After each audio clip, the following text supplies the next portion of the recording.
Hi, everybody. This is Jimmy, and you're reading with Jimmy. Thanks for being here. We're reading the Meditations of the Emperor Marcus Aurelius Antonius, translated by George Long. We're on meditation number 11 of 12. Hopefully, you've been enjoying the first 10, and you're sticking with Jimmy, and we're in for a treat. Meditation number 11. Number 1, these are the properties of the rational soul. It sees itself, analyzes itself, and makes itself such as it chooses, the fruit of which it bears itself enjoys, for the fruits of plants and that in animals which correspond to fruits others enjoy, it, the soul, obtains its own end, wherever the limit of life may be fixed. So when we're reading the Meditations, remember Marcus is writing after fighting barbarians. These are his evening reflections. And as we've seen, and we're going to see in the final analysis of the last 6, we analyzed the first 6. We've got a guy here who's trying to understand not only himself, but things around him. So in this first sentence of number 11, number 1, he's talking about the rational soul. These are his beliefs. You don't have to believe you even have a soul, but if you want to understand and appreciate Marcus Aurelius, you should try to follow what he's telling you. So he's saying the soul sees itself, analyzes, makes itself, in other words, it forms itself. And the fruit which it bears, it itself enjoys. It bears itself enjoys. Not as in a dance and in a play and in such like things, where the whole action is incomplete if anything is cut short, but in every part of the soul, and wherever it may be stopped, it makes what it has set before it full and complete, so that it can say, I have what is my own. When he says, so it can say, so the soul can say, that's called personification, where you make an inanimate object talk, right? Personification. Further, it, the soul, traverses the whole universe and the surrounding vacuum and surveys its form, and it extends itself into the infinity of time, and embraces and comprehends the periodical renovation of all things. And it, the soul, comprehends that those who come after us will see nothing new, nor have those before us seen anything more. But in a manner, he who is 40 years old, if he has any understanding at all, has seen by virtue of the uniformity that prevails all things, which have been and all that will be. This, too, is a property of the rational soul. Love of one's neighbor, and truth, and modesty, and to value nothing more than itself, which is also the property of law. Thus, then, right reason differs not at all from the reason of justice. Isn't that beautiful, ladies and gentlemen? He's talking about the soul. Now, you're going to say, well, how the hell does he know what the soul is like? Well, he's a thinking person, right? You're a thinking person. First question you ask yourself is, do you have a soul or not? And if you have a soul, what the heck does that mean? So in Marcus's mind, it's that not just the soul, it's a rational soul. And as we have seen in the Meditations, reason, the reasoning animal, us humans, is really one of the core principles of being a human being, rational soul. Got it? Any questions? Email me, jimmy@readingwithjimmy.com, jimmy@readingwithjimmy.com. Let's continue. Number 2.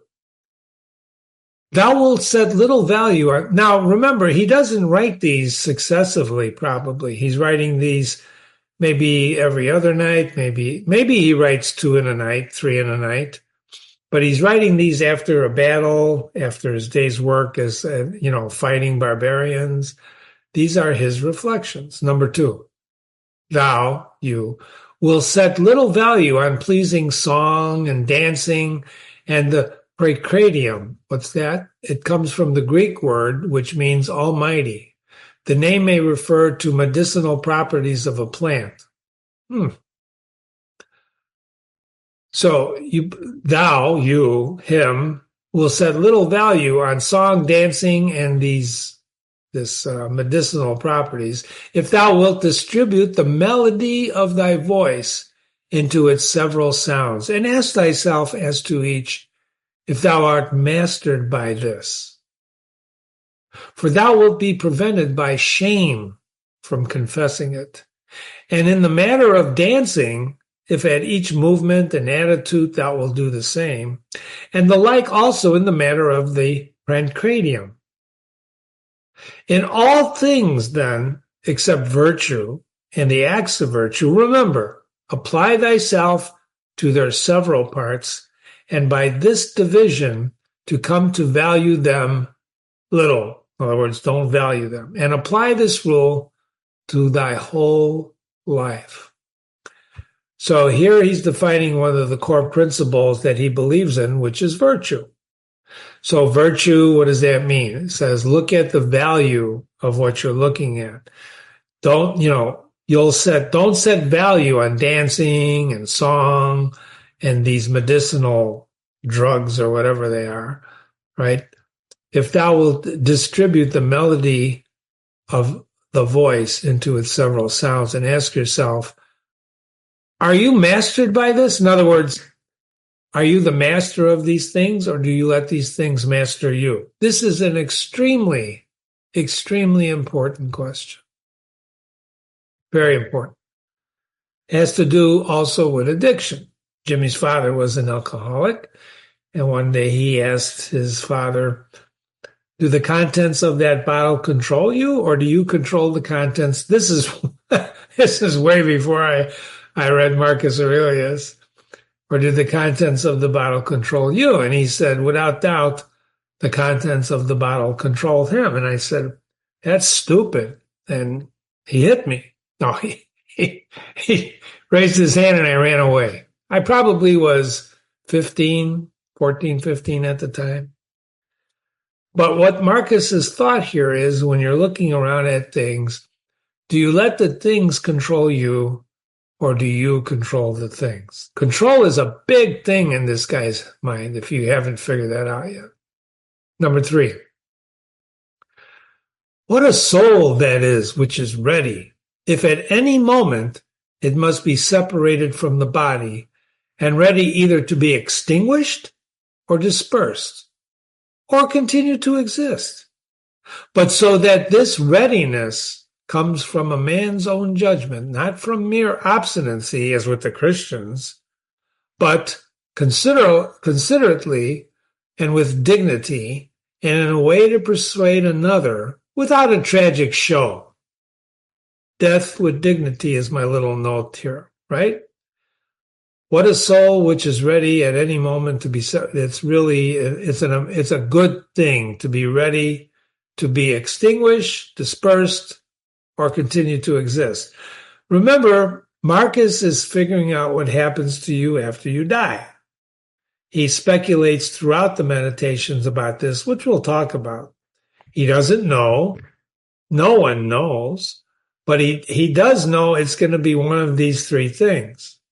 It'll either be extinguished, it'll be dispersed to other things, or it will continue to exist. It can't be anything else but one of those 3 things. And all he's saying is be ready, right? Readiness comes from your own judgment, not from obstinacy, as with the Christians. And there's a footnote here. It says, see the life of Antonius. This is the only passage in which the emperor speaks of Christians. Remember, Christians used to be persecuted during his ruling period and others. Okay? Number 4. Have I done something for the general interest?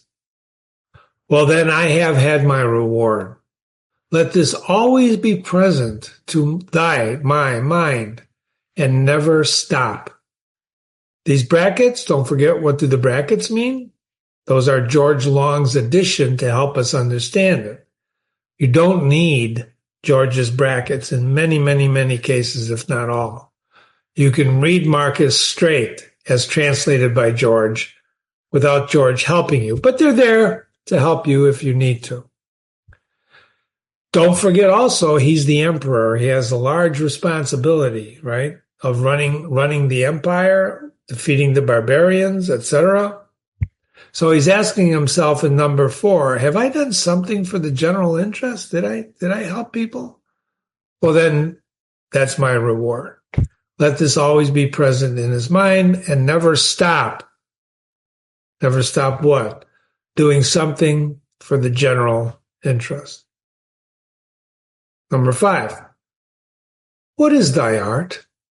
To be good. See how he really is an amazing man, because asks himself rhetorical questions and then answers them. He kind of has this mental internal dialogue within himself, which I encourage you to do also. What is thy art? To be good. And how is this accomplished? Well, except by general principles, some about the nature of the universe, and others about the proper constitution of man. So I just put a ditto mark here, doing good. Number 6, at first, tragedies were brought on the stage as a means of reminding men of the things which happen to them, and that it is according to nature for things to happen so, and that if you are delighted with what is shown on the stage, you shouldn't not be troubled with which takes place on the larger stage. What's that? That's life, right? So here, Jimmy put drama. He's talking about drama, which reflects us to ourselves, right? We've studied enough Aristotle. If not, go back and read some more Jimmy. For you see that these things must be accomplished thus. What things that are in the drama? That even they bear them out who cry out, "Oh, Cytheron!" And indeed, some things are said well by the dramatic writers, of which is the following especially. This is especially me and my children, if the gods neglect, this has its reason too. And he puts a footnote here. And he's referencing Sophocles' Oedipus Rex, which Jimmy hopes to read, if not has read already on this website.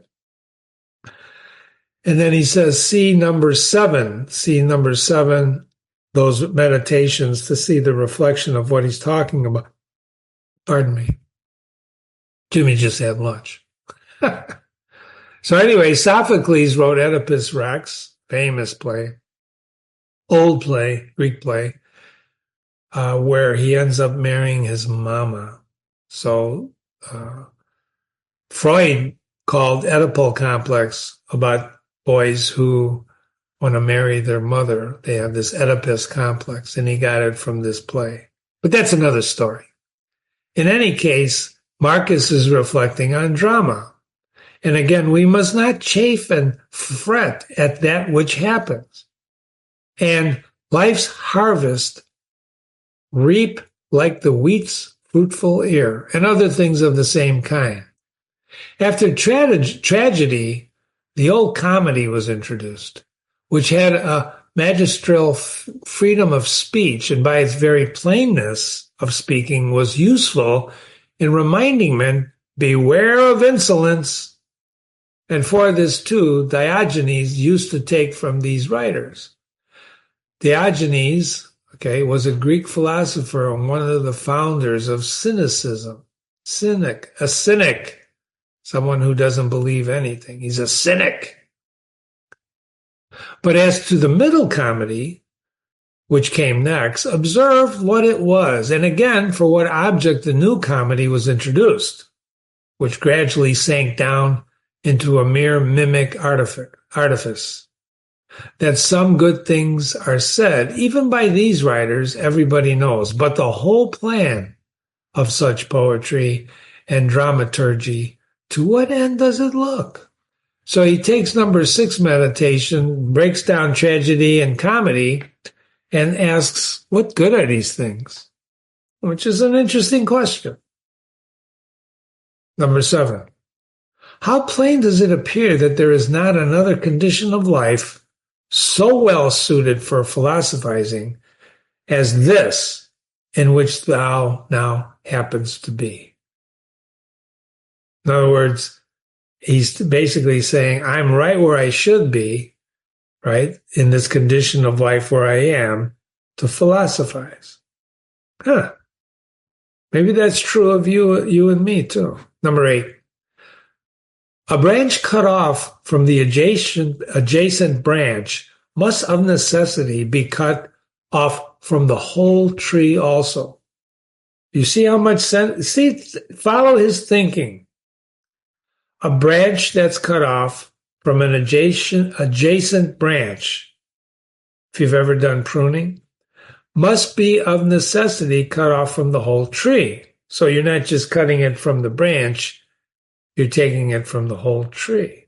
And so too a man, when he is separated from another man, has fallen off from the whole social community. Isn't that a beautiful thought? Well, Jimmy, that's not true. I mean, I've lost friends and I'm still human and I still have other friends. Yeah, but you know what he's saying? Now, as to a branch, another cuts it off. But a man, by his own act, separates himself from his neighbor when he hates him and turns away from him, and he does not know that he has at the same time cut himself off from the whole social system. And yet, he has this privilege, certainly from Zeus, who frames society. For it is in our power to grow again to that which is near to us, and again to become part, which helps to make up the whole. However, if it often happens, this kind of separation, it makes it difficult for that which detaches itself to be brought to unity and to be restored to its former condition.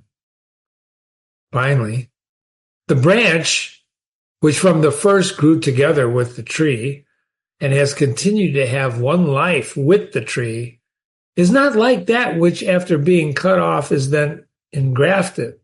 For this is something like what the gardeners mean when they say that it grows with the rest of the tree, but that it is not the same mind with it. In other words, you cut it off, it's not the same mind, it's not the whole, it's not the tree, it's separated.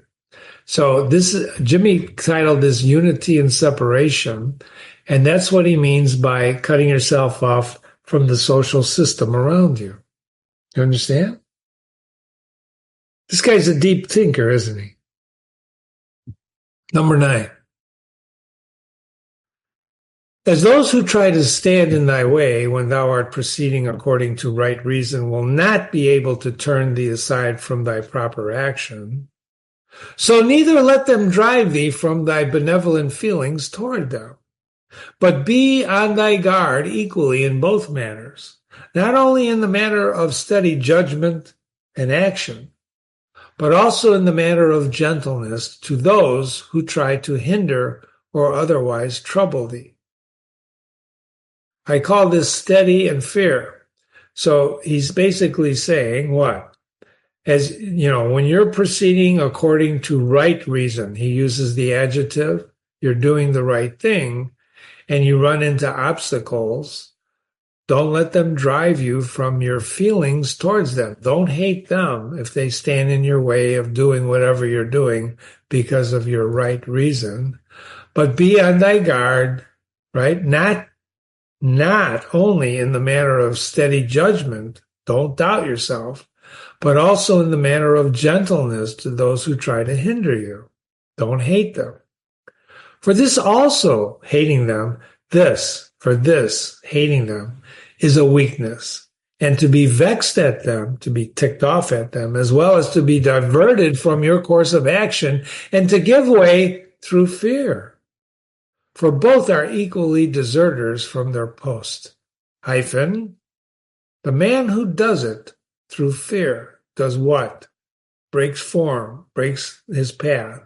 And the man who is alienated from him who is by nature a kinsman and a friend. Steady as she goes, right? Number 10. There is no nature which is inferior to art, for the arts imitate the natures of things. Repeat, there is no nature which is inferior to art, for the art imitates the nature of things. But if this is so, if what I just said is true, that nature, which is most perfect and the most comprehensive of all natures, can't fall short of the skill of art. Now, all arts do the inferior things for the sake of the superior. Therefore, the universal nature does so too, and indeed, hence is the origin of justice. And in justice, the other virtues have their foundation, for justice will not be observed if we either care for middle things or are easily deceived and careless and changeable. In other words, he's building on this thought of being steady and kind of fearless, right? Number 11. If things do not come to thee, the pursuits and avoidance of which disturb thee, still in a manner thou goest to them. Let then thy judgment about them be at rest, and they will remain quiet. And thou wilt not see either pursuing, or thou wilt not be seen either pursuing or avoiding. I call this one approach avoidance. So if things don't come to you, think about this. Well, I want a car. If things don't come to you, the pursuit and avoidance of which disturb thee, I'm working hard, I can't afford the car, blah, blah, blah, blah, blah. Still in a manner, you're going to them. Let then thy judgment about them be at rest. Don't sweat it. And they will remain quiet. And thou wilt not be seen either pursuing or avoiding. Right? That's important. The pitcher who tries to throw a strike will often be more likely to bean the batter because he's trying too hard. So it's the same principle. Don't be trying too hard. Just go with the flow. Number 12. The spherical form of the soul, maintains its figure when it is neither extended toward any object, nor contracted inwards, nor dispersed, nor sinks down, but it is illuminated by light, the soul, by which it sees the truth, the truth of all things, and the truth that is in itself. Jimmy titled this Truth. Number 13. Suppose any man shall despise me. Well, let him look to that himself. But I will look to this, that I will be not discovered doing or saying anything deserving of contempt. You understand that? Suppose a man despises me. Well, okay, let him do that. I'm not going to give him anything that is reason that I deserve contempt. Shall any man hate me? Well, let him look to it. Let him hate me. But I will be mild and benevolent towards every man, and ready to show even him his mistake, not reproachfully, nor yet as making a display of my endurance, but nobly and honestly, like the great Phoenician, unless indeed he only assumed it. For the interior ought to be such, and a man ought to be seen by the gods, neither dissatisfied with anything, nor complaining. For what evil is it to thee, to me, if thou art now doing what is agreeable to thy own nature? In other words, if it's in your nature to despise me, well, so what? And art satisfied with that which at the moment is suitable to the nature of the universe.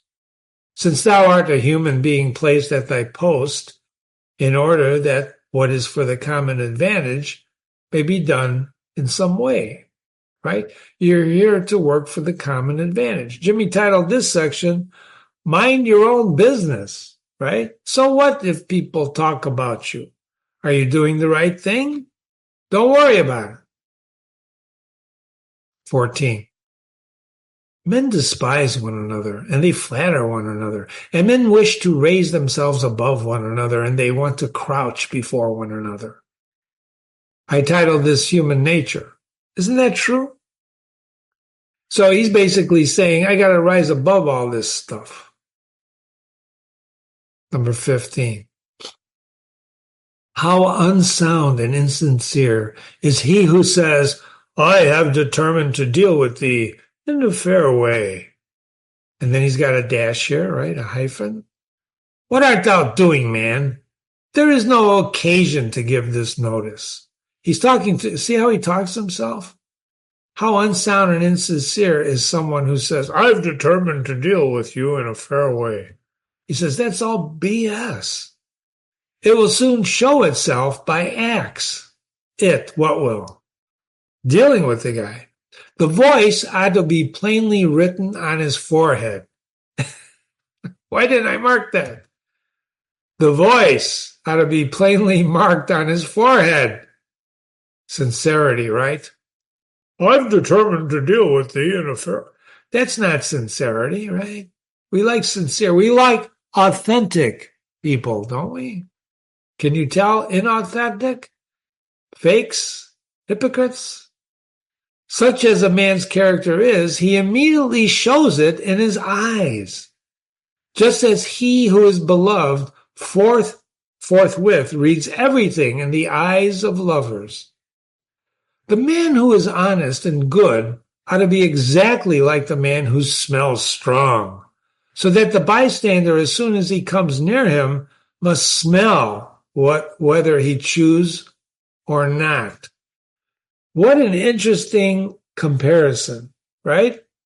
The man who's honest and good should be like the man who smells strong. Is he saying he doesn't use deodorant? Don't forget, they didn't have deodorant in those days, right? They just smell sweat. So the bystander, as he comes near him, must smell whether he chooses or not. You can't help yourself but smell a guy who's been working hard, right? Right? But the affectation, the fakeness of simplicity is like a crooked stick. So George put a little footnote here, and he's trying to tell you about the Greek words. Don't forget, Marcus is writing in Greek. He says there's a Greek proverb, and he puts it in Greece, that you cannot make a crooked stick straight. But the affectation of simplicity is like a crooked stick. Nothing is more disgraceful than a wolfish friendship. Wolfish friendship. Wolf in sheep's clothing, right? Fake. Fire. Avoid this most of all. The good and simple and benevolent show all things in the eyes, and there is no mistaking. You know, I was just telling my wife that sometimes when people talk, when she was talking to some people, she looks to the side and she'll glance at the person's eyes she's talking to.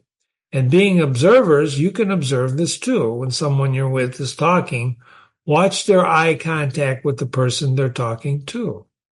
Do they keep the eye contact? Does the person they're talking to keep the eye contact? I think what you'll find is that if you're the third person in a dialogue and two people are talking, one of them, the person being talked to, will always be looking at the person talking, but the person who's talking may not always be looking at the person they're talking to. They may look to the side. They may look down to gather their thoughts. They may look at you if you were part of the people who came into that conversation. Marcus Aurelius knew when he wrote this meditation, I'm positive of it, that you can tell by looking in a person's eyes. The eyes don't lie. There's a saying about that. Well, Jimmy, I don't know how to read eyes. Well, you better practice, because that's where the truth lies. It's where the truth lies, is in your eyes. 16. As to living the best way, this power is in the soul. And if it be indifferent to things which are indifferent, and it will be indifferent if it looks on each of these things separately and all together, and if it remembers that not one of these things produces in us an opinion about itself, nor comes to us. The word opinion is going to be explored in the analysis. You've seen this. He says everything is opinion, right? The thing itself, what you think about a thing is just an opinion. But these things remain immovable. And it is we ourselves who produce the judgments about these things. And as we may say, write them in ourselves, it being in our power not to write them. We write them or we don't write them. And it being in our power, if perchance these judgments have imperceptibly got admission to our minds, to wipe them out. So if something sneaks into your thoughts, wipe it out if it doesn't belong there. It's all in your control. And if we remember also that such attention will only be for a short time, and then life will be at an end. Besides, what trouble is there in doing this? For if these things are according to nature, rejoice in them, and they will be easy to thee. But if contrary to nature, seek what is comfortable to thy own nature, and strive towards this, even if it bring no reputation. For every man is allowed to seek his own good. This is number 16 is one of the most beautifully written thoughts on the value of things and how you yourself are in control of what you value and what you don't value. Every man is allowed to seek his own good. What do you value? What do you value? Number 17. Consider whence each thing is come, and what it consists, and into what it changes, and what kind of thing it will be when it has changed, and that it will sustain no harm. So really think about this is about change. Change is an important concept in Marcus's philosophy.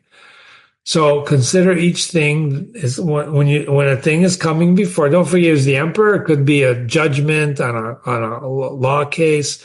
It could be whether or not to kill an enemy. So consider whence each thing is come and what it consists. He's got a little note here, which we still don't know what that means. And into what that thing changes, and what kind of thing it is will be when it has changed, and that it will sustain no harm. I wrote a note up here. What we're about to read is one of the most important meditations you will ever read. You can see it starts here. It's a long one. Number 18. We're going to ignore George's brackets. Is that okay with you? If not, you can read them. You can go back and read them. Number 18.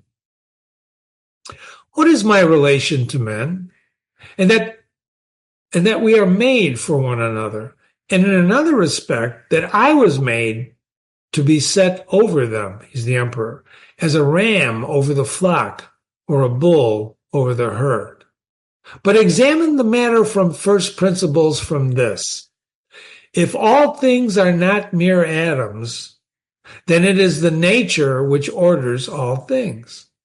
And if this is so, the inferior things exist for the sake of the superior, and these for the sake of one another.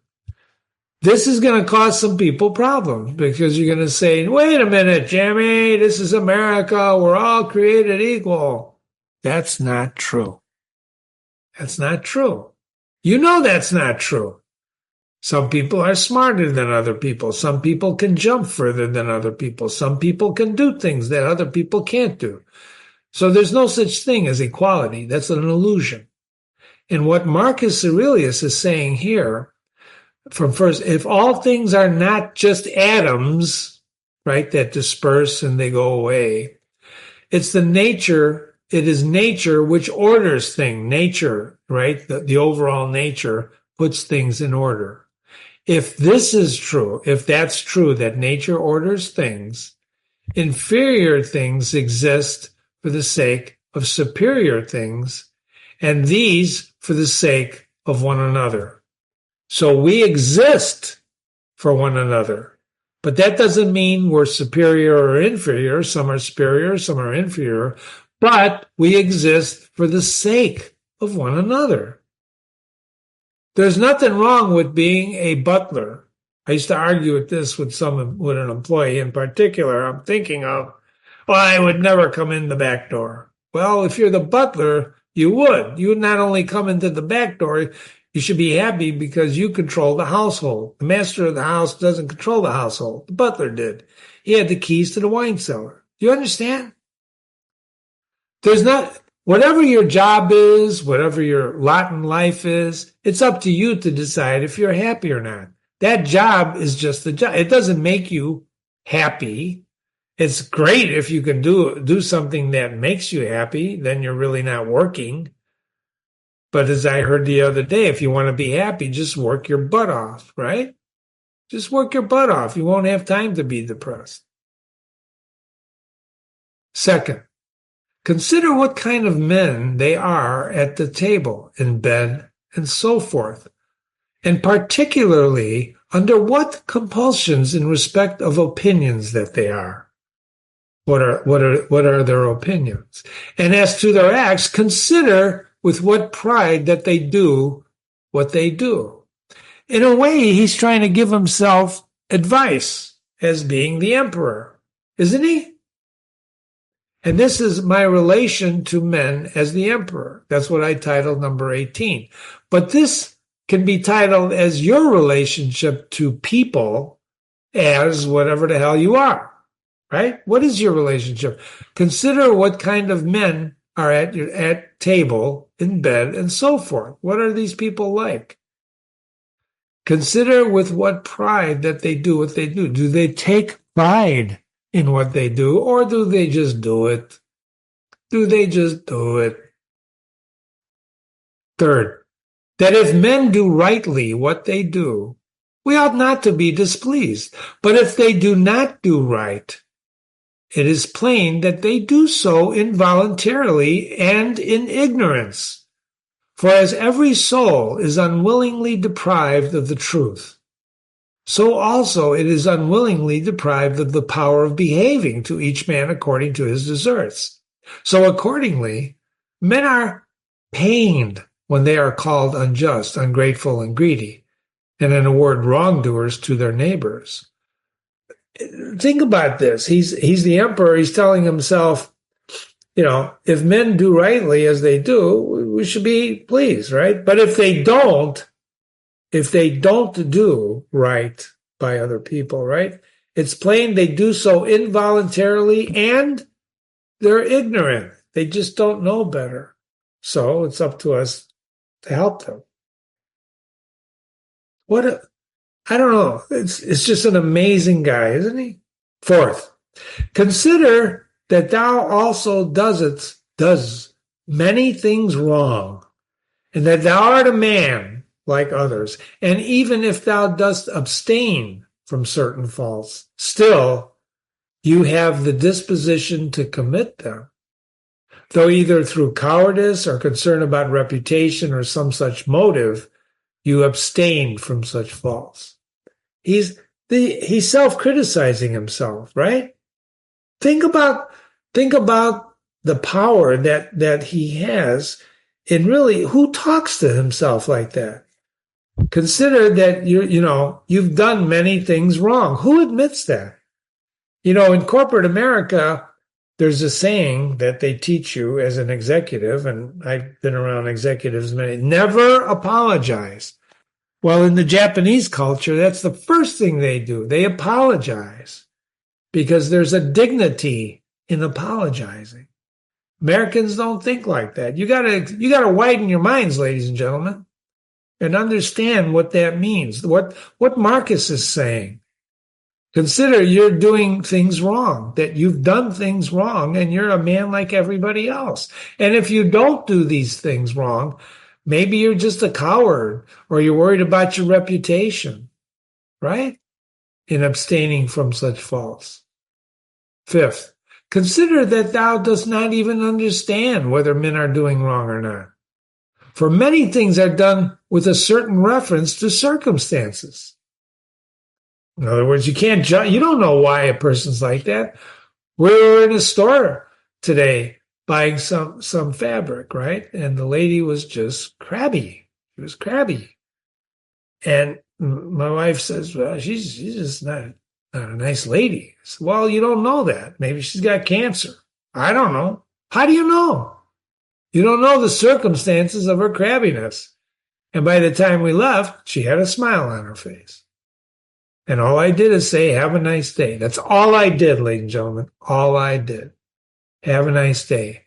And she just brightened up. And she's working. It was a Sunday, and she's working on Sunday. Who works on Sunday? I do. Maybe you do.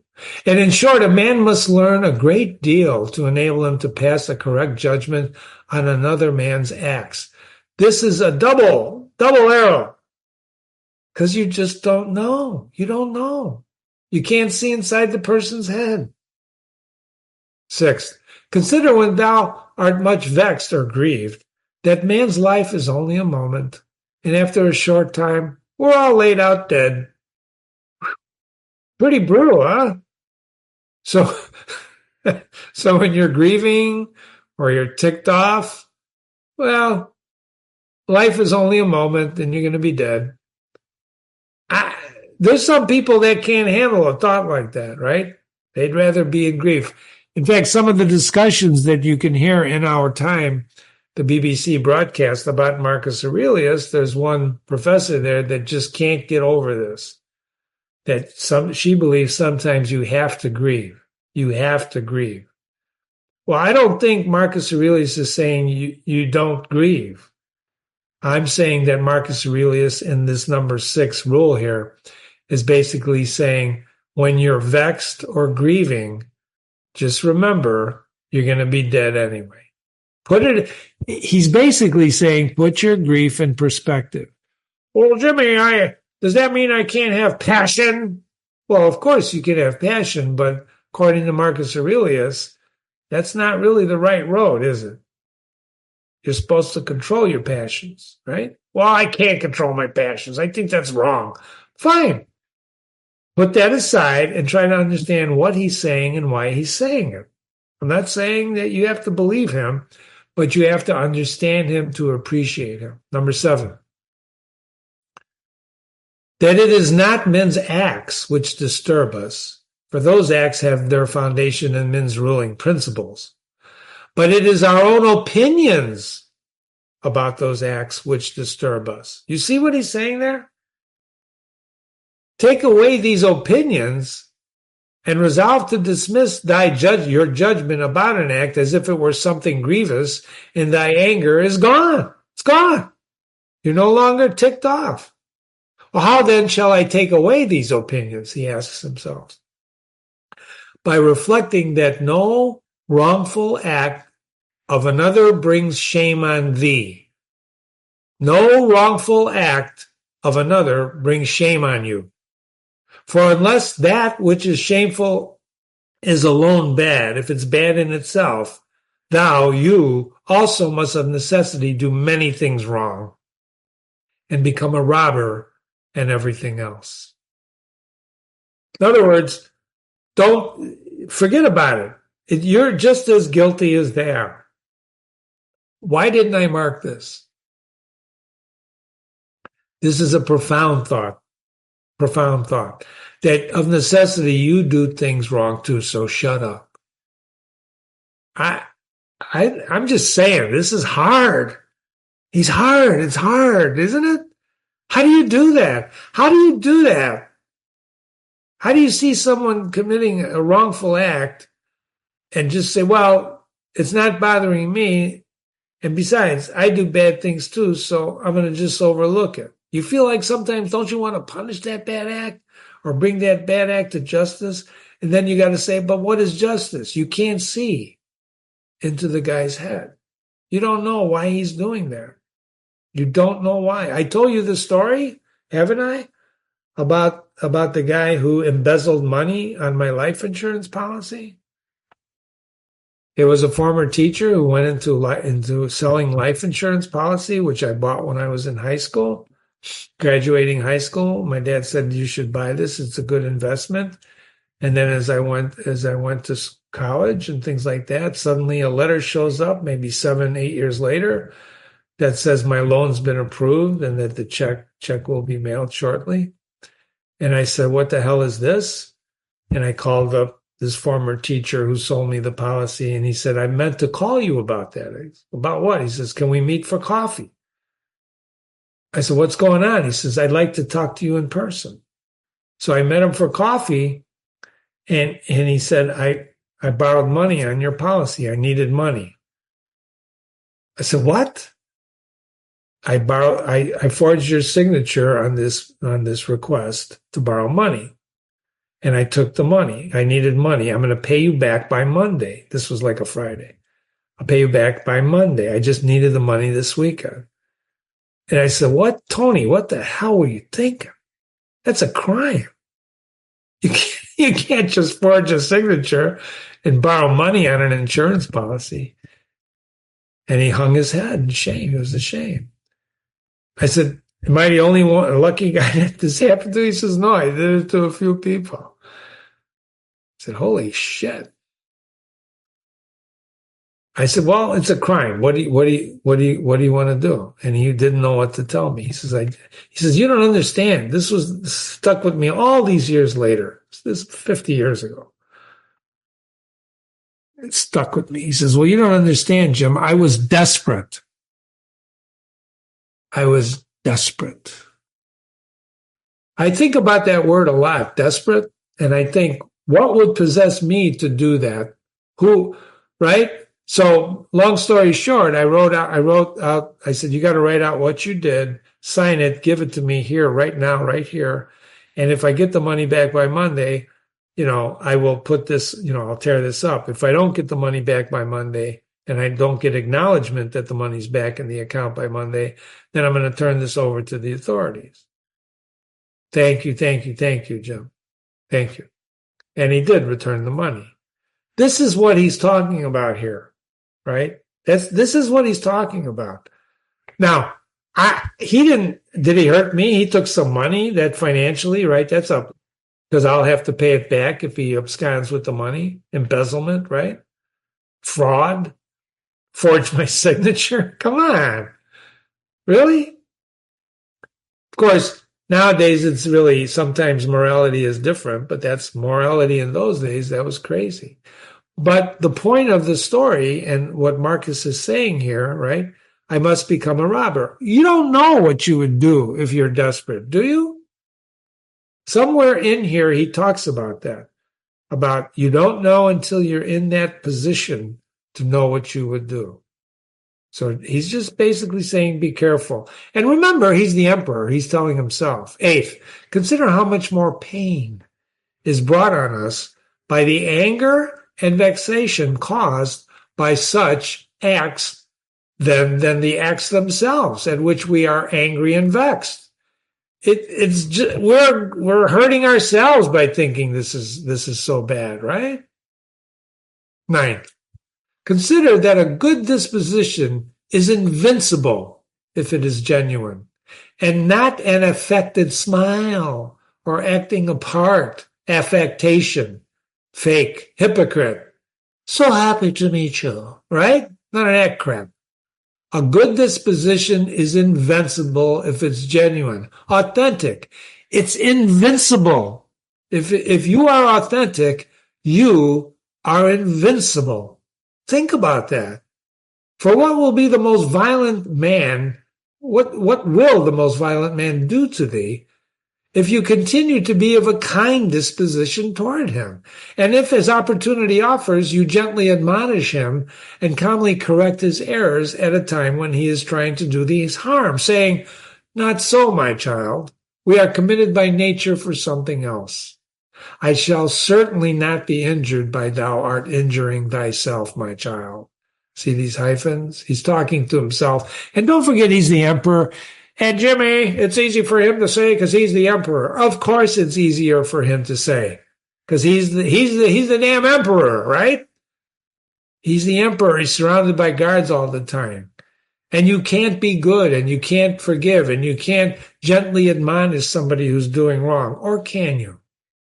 Or can you? Well, you might get punched in the face. There was a guy that, he was smacking a woman around and I ran across the street and I said, what the hell are you doing? And the woman says, mind your own fucking business. I said, whoa. So I had to mind my own business. Show him with gentle tact and by genuine principles that this is so, and that even bees do not do as you're doing, nor any animals which are formed by nature to be gregarious. And thou must do this neither with any double meaning, nor in any way reproachful, but affectionately, and without any rancor in thy soul, and not as if you were lecturing him, and yet by a bystander may admire, but either when he is alone, as if others. In other words, if you're going to discipline somebody, discipline him in private. Don't make a show of things. An extremely important lesson, ladies and gentlemen. One of the most important business lessons you can ever do. If you're going to reprimand someone, don't do it in front of other people. Do it privately. Privately. Because then you're doing it authentically. You're not showing off to other people, especially if you have the power one, like he does. He's got the power one. He's the emperor. Remember these 9 rules as thou hast received them as a gift from the muses, right, the gods, and begin at last to be a man while you're alive. But thou must equally avoid flattering men and being vexed at them, for both are unsocial and they lead to harm. And let this truth be present to thee, in the excitement of anger, that to be moved by passion is not manly, and that mildness and gentleness, as they are more agreeable to human nature, so are they more manly. Think about this. Think about this. Did you ever work for a boss who got ticked off, throw stuff? Well, one of the account executives that I worked for, I remember him coming back from a meeting, flinging his briefcase across the conference room. Nobody tells me, screaming. Nobody tells me anything. I remember thinking to myself, I didn't laugh out loud, but I said, what the hell is this guy? What? He who possesses these qualities possesses strength, nerves, and courage, and not the man who is subject to fits of passion and discontent. Isn't that the truth? Isn't that the truth? For in the same degree in which a man's mind is nearer to freedom from all passion, in the same degree also is it nearer to strength. You understand this? Passion is not strength. Passion is not strength. Calmness is strength. Look at, if you ever want to read a good book that's not a classic, okay, read The Lone Survivor by Marcus Luttrell, Navy SEAL, right? Read that book, and you'll find out what the SEALs go through to, first of all, become a SEAL, but second, what real strength is. What real strength is. Or study self-defense. Study karate. or jujitsu. Study self-defense. And you'll find out, study boxing. When you lose, a boxer who loses, who gets passionate in the ring, will inevitably get knocked out. Do you understand that? You cannot lose your control in the ring or in anything. And as the sense of pain is characteristic of weakness, so is anger characteristics of weakness. For he who yields to pain and he who yields to anger, both are wounded and both submit. But, if you will, receive also the 10th present from the leader, Muses and Apollo. And it's this, the 10th thing, right? That to expect bad men not to do wrong is madness. For he who expects this desires an impossibility. Why? Think about that. If you expect bad men not to do wrong, you're a nut job, because that's the nature of being a bad man. So allow men to behave so to others, and to expect them not to do you, any wrong is irrational and tyrannical. What a realist. He's a realist. Of course they're going to do wrong, because there are some bad men, right? Now, he's not saying off with their heads, but he's saying, they're bad men, so don't expect them not to do bad. But don't blame them either, because they're just stupid, ignorant. Maybe. This is where we have to have a dialogue when we analyze this. There are four things to guard against. Number 19. There are four principal aberrations of the superior faculty against which thou shouldst be constantly on thy guard. And when thou hast detected them, you should wipe them out and say on each occasion thus, this thought is not necessary. This thought tends to destroy social union. This thought, which thou art going to say, comes not from the real thoughts, for thou should consider it among the most absurd of things for a man not to speak from his real thoughts. But the fourth is when thou shalt reproach yourself for anything. For this is an evidence of the diviner power within thee, being overpowered and yielding to the less honorable and perishable part, the body, and its gross pleasures.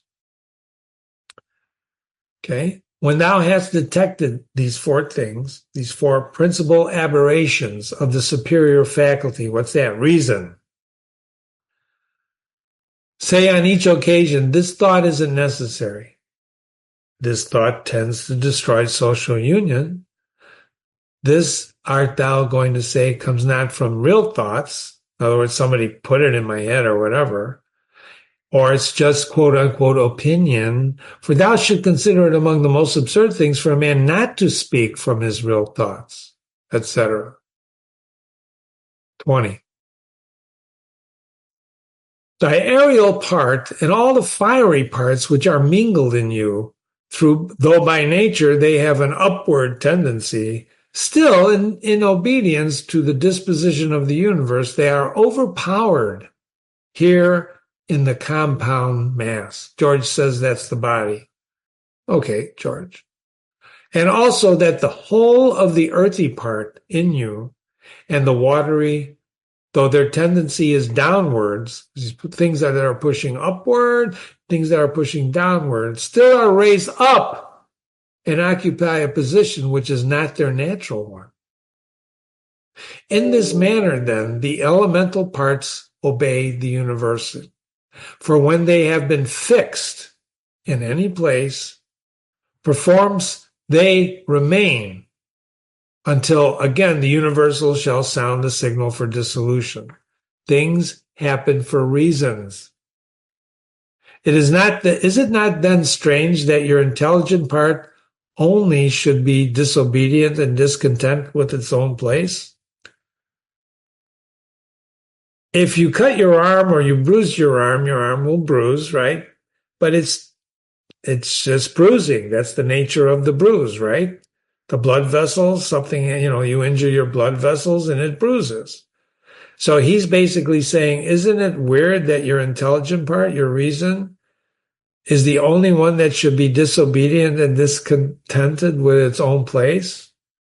And yet no force is imposed on your reason, but only those things which are conformable to its nature, and still it does not submit, but is carried in the opposite direction. For the movement towards injustice and intemperance and to anger and to grief and to fear is nothing else than the act of one who deviates from nature. When you move towards these things, you're deviating from nature. And also when the ruling faculty is discontented with anything that happens, then too it deserts its post. He speaks in military terms. For it is constituted for piety and reverence toward the gods, no less than for justice. What is? What is it? It is. What is it? Your ruling faculty, right? Your ruling faculty. For these qualities also are comprehended under the generic term of contentment with the constitution of things. And indeed, they are prior to acts of justice. And then George gives you a long explanation that goes on and on for a while, right? Okay, we're going to talk about that in a minute. Or should we talk about it now? Then he talks about this one word, right? Which is translated prior, may also mean superior. But Antonius, he calls Marcus Antonius a lot throughout. I call him Marcus. Seems to say that piety and reverence of the gods precede all virtue and that other virtues are derived from them. The ancient notion of justice is that of giving to everyone his due. Eye for an eye, right? It is not a legal definition, as some have supposed, but a moral rule. That's what he's talking about here, morality. Be content with the constitution of things prior to acts of justice. Number 21, he who has not one and always the same object in life cannot be one with the same all through his life. He who has not one and always the same object in life can't be one and the same all through his life. But what I have said is not enough unless this is also added. What this object ought to be. Right? For the ideal. For as there is not the same opinion about all things, which is in some way or other considered by the majority to be good, but only about certain things, in other words, we don't all agree on everything, things which concern the common interest, so also ought we to propose to ourselves an object which shall be of a common kind and political. For he who directs all his efforts to this object, what object is that? That's that object of the common good, will make all his acts alike and thus will always be the same. This goes contrary to the idea of change, but he's saying not really, because what you're doing is focusing on a thing, on acting consistently. Focus. I could have wrote consistency, right? Consistency. Focus. 22. Think of the country mouse and of the town mouse and of the alarm and trepidation of the town mouse. What does George say? George says, this is a story told by Horace in his satires and by others since, but not better than Horace. Should I read the satires of Horace about the mouse? Well, we can read about the mouse. I think Aesop said that too. You got a country mouse and the town mouse and the alarm and trepidation of the town mouse.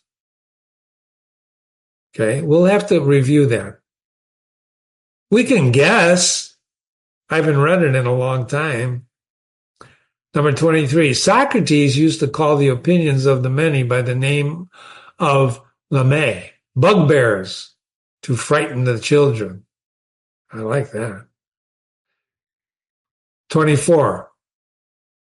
The Lacedaemonians at their public spectacles used to set seats in the shade for strangers, but themselves sat down anywhere.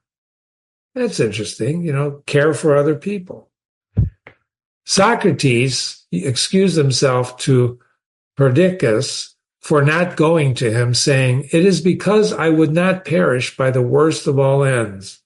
That is, I would not receive a favor and then be unable to return it."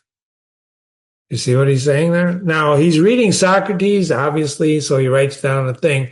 We should read Socrates. Well, Socrates never wrote anything, but Plato wrote about Socrates, which we will, if we haven't already, on Reading with Jimmy. But notice what Marcus is doing. He's reading Socrates and commenting in his meditations about Socrates. And here he's basically saying Socrates excused himself, saying, I can't do that because I don't want to receive a favor and then be unable to return it. Isn't that a good thought? In the writings of and George tells us that's what this is, but then Gallagher, another translator, says something else. There was this precept: constantly to think of some one of the men of former times who practiced virtue. Think about somebody who practiced virtue before you, the Ephesians, right? In the writing of the Ephesians, in 3, he says it's this, but I don't know. I can't read Greek. 27. The Pythagoreans bid us in the morning, look at the heavens, that we may be reminded of those bodies which continually do the same things, and in the same manner perform their work, and also be reminded of their purity and nudity, for there is no veil over a star. Isn't that a beautiful thought? Isn't that a beautiful thought? You know who Pythagoras is? Look him up, please. Look him up. Consider what a man Socrates was when he dressed himself in his skin after Xanthe had taken his cloak and gone out, and what Socrates said to his friends who were ashamed of him and drew back from him when they saw him dressed thus. Why is Marcus telling himself this? Well, we'll have to read what Socrates did here. He dressed himself in his skin, belittling himself. 29. Neither in writing nor in reading wilt thou be able to lay down rules for others before thou shalt first learn to obey these rules thyself. Ladies and gentlemen, there's probably nothing more important than that. You can't tell people what to do unless you yourself have done it. Well, Jimmy, that's not true. That's just plain not true. Well, of course it is. Of course it is. It takes practice to do things. You got to practice. Before you tell someone how to write, you got to learn how to write. Before you tell someone how to build a building, you got to know about project management, about pouring cement, the difference between steel and cement. You got to know all these things, right? So you can't tell other people what to do unless you obey the rules yourself. Do unto others as you would do unto yourself, right? Much more is this so in life. Much more is this so in life. Wow.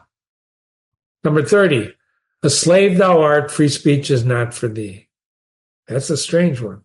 And my heart laughed within. That's from the Odyssey. Sometimes he's writing down just quotes from the Odyssey by Homer. And virtue they will curse, speaking harsh words. Hesiod works in days. Now, he puts this is small type in George's translation, but it's nevertheless a meditation. And why is he doing this? Because these look like quotes from other works that Marcus was reading at the time, and he puts it down in his meditations. Jimmy keeps a journal, and he writes things from other writers in his journal. It's not just about him. It's about thoughtfulness of other people. Number 33, to look for the fig in winter is a madman's act. Such is he who looks for his child when it is no longer allowed. Epictetus. What does that mean? When a man kisses his child, said Epictetus, he should whisper to himself, tomorrow, perchance, thou wilt die. But those are words of a bad omen. No word is a bad omen, said Epictetus, which expresses any work of nature. Or if it is so, it is not a word of a bad omen to speak of thy ears of corn being reaped. So go back here for a moment, and so you kiss your child and you whisper, tomorrow thou wilt die. If you listen to In Our Time about Marcus Aurelius, you'll see one of the professors has a profound dislike of this number 34, which we're reading in number 11. Can't stand this. She says this is a horrible thought. Well, it's a horrible thought, but it's a realistic thought because you just don't know what tomorrow will bring. That doesn't mean the person kissing his child and saying this to himself doesn't love his child. I would argue that this actually makes him love the child more and makes that moment, the present, more. Remember, the present is very important to Marcus Aurelius. Not the future, not the past, but the present. And when you tell yourself this may be the last moment that I have with my child, you cannot give that moment a more powerful meaning than when you say that at that moment. There can be no more powerful moment than when you tell someone you love, when you kiss them, that tomorrow they may die in your mind, or you may die. Can you think of anything more to bring you into the present? 35. The unripe grape, the ripe bunch, the dried grape, they're all changes, not into nothing, but into something which exists, but not yet. Some people don't like the fact that Marcus liked Epictetus. We can talk about Epictetus sometime, but right now we're not going to talk about him. No man can rob us of our free will. He must have been reading a lot of Epictetus, right? A lot of Epictetus. Epictetus also said a man must discover an art with respect to giving his assent. There's an art form to giving your okay. And in respect to his movements, he must be careful that they are made with regard to circumstances and that they be consistent with social interest and that they have regard to the value of the object. And as to sensual desire, he should altogether keep away from that. And as to avoidance, he should not show it with respect to any of the things which are not in our power. Very important. I used to work for a major company, multi-million-dollar company, and had a good relationship with the boss, the owner. It's a private company, and we were talking one day, and he said, "Why do people, when we're at a meeting, why do people, when I suggest something and it's not a direct order, why do people just go out and do that thing?" And I looked at him and I smiled and I said, "Well, why do you think?" And he looked at me, he says, "That's why I'm asking you." I said, "Because you're the boss and they think it's an order. They're not conditioned to think for themselves when the boss issues a thoughtful thought, when he just makes a suggestion. They hear a direct order. I don't do that. When you say things, I just take them for what you're saying. If it's a suggestion, I'll pursue the suggestion, but I don't just execute the order, right? Because you're not really giving an order. Most of the time you qualify it by saying, just think about this. But of course, then they end up doing it. He didn't change his behavior. He couldn't. That's another story. Number 38, the dispute then, he said, is not about any common matter, but about being mad or not. It's not about the thing. It's about your reaction to the thing. Huge, huge thought. And finally, Socrates used to say, what do you want? Souls of rational men or irrational? Hyphen. Souls of rational men. Hyphen. Of what rational men? Sound or unsound? Hyphen. Sound. Hyphen. Well, why then do you not seek them? Hyphen. Well, because we have them. Hyphen. Well, why then are you fighting and quarreling? All right. He's also jotting this down. This is a Socratic dialogue. Very, very important technique. In other words, it starts out with basically asking yourself, what the hell are you talking about? And then Socrates used to have the way of twisting people back into a pretzel to realize they don't know what they're talking about. And if you haven't read with me any of Plato, which we will, you'll see what I'm talking about. It's called the Socratic method, and you can Google it. You've been reading with Jimmy. This is Jimmy. Learn more about Marcus Aurelius by watching our ongoing video. Ladies and gentlemen, we have one more, number 12. Number 12 is coming up. Be sure to visit and read other classics with Jimmy on the website. And remember, if you have questions, email me, questions, comments, criticisms, praise, whatever you want to do.